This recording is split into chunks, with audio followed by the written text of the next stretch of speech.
welcome to another episode of Accessibility. It's a show on YouTube where I talk about the video game industry, accessibility, and representation.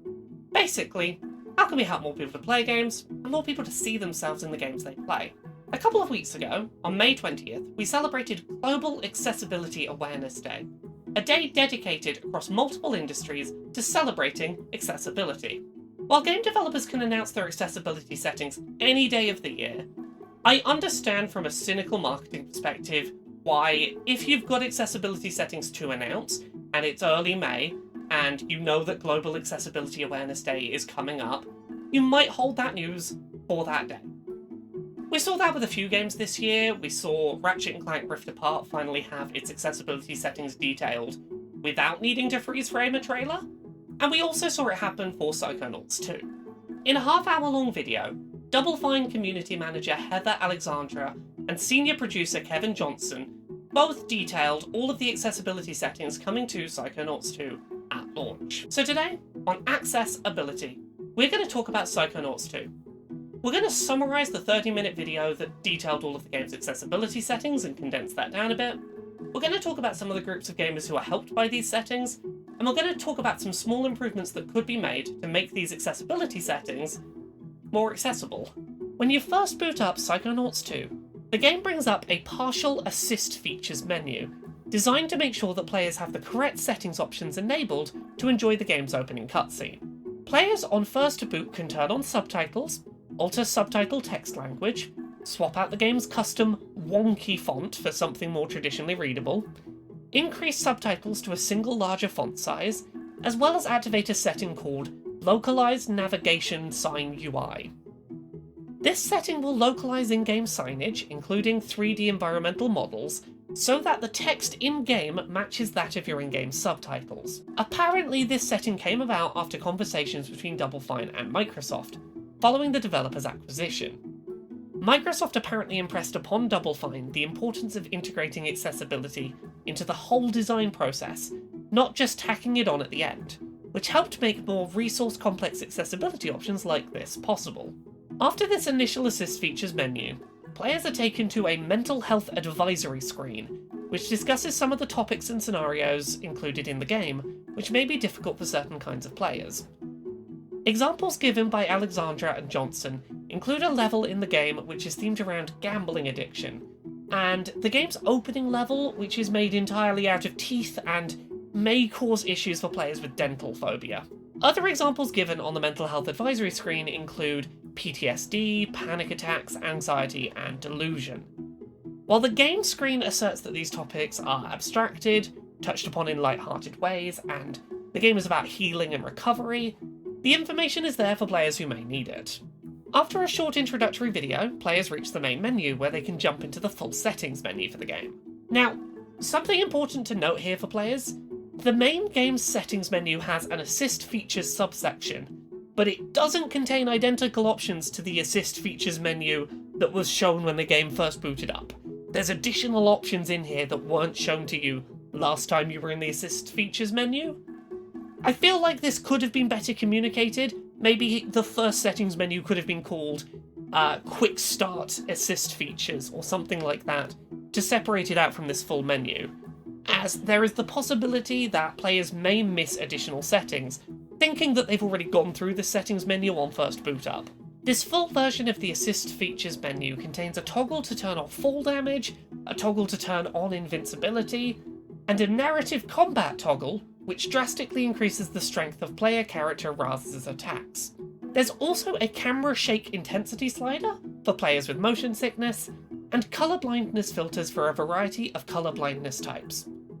It was noted in the video that apparently the game's overall design has been made with the aim that colourblind players who don't find a setting that works for them can still navigate, thanks to important elements having unique recognisable shapes. Of important note, all of these accessibility settings can be used without limiting your ability to see content or unlock achievements. It was suggested that there is no penalty at all for using them, which is always appreciated. Psychonauts 2 also features fully remappable buttons, and in a really nice addition, you can apparently have button and feature overlaps, so that a single button, when pressed, executes multiple functions. If you struggle with pressing two buttons at the same time, you can map them to the same button. This could be particularly useful for players with controllers that feature additional buttons, such as controllers with back panel buttons to map combination functions to, or players using custom controllers such as the Xbox Adaptive Controller. Players can also tweak vibration intensity as a slider, tweak camera sensitivity and inversion, and toggle a camera assist that by default generally points the camera towards progression. Some common in-game traversal options which require multiple button inputs, such as going from a double jump into a glide, or a glide into levitation, can be toggled to instead only require successive presses of the jump button to activate. For functions that require a held button, such as lock-on or radial menu activation, you can instead toggle that to a single press, for players who may struggle with holding down buttons indefinitely.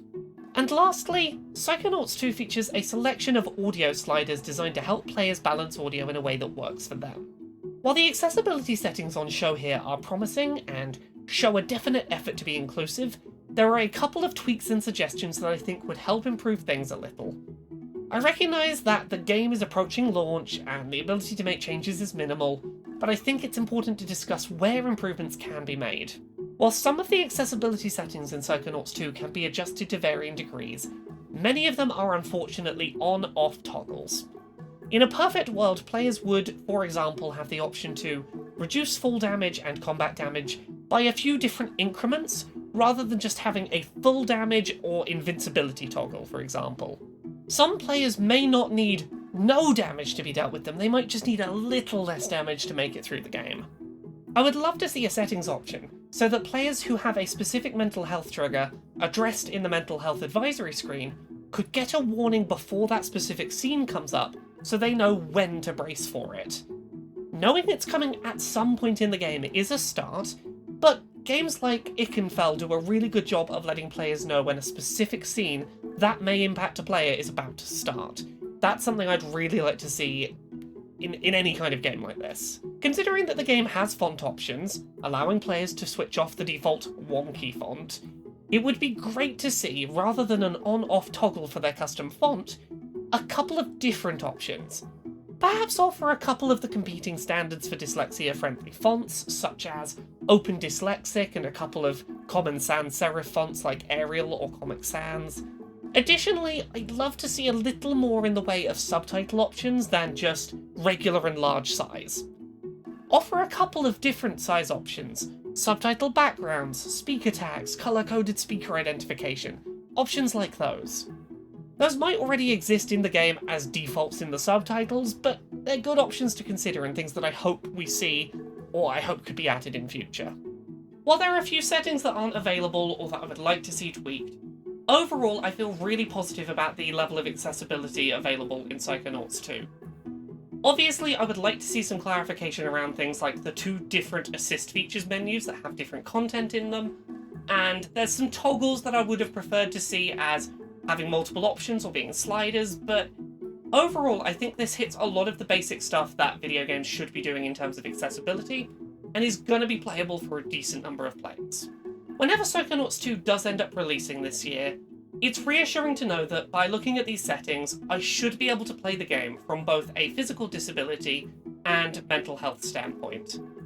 It's a lot easier for me to get excited about a game when I know this early on that I'm going to be able to play it okay.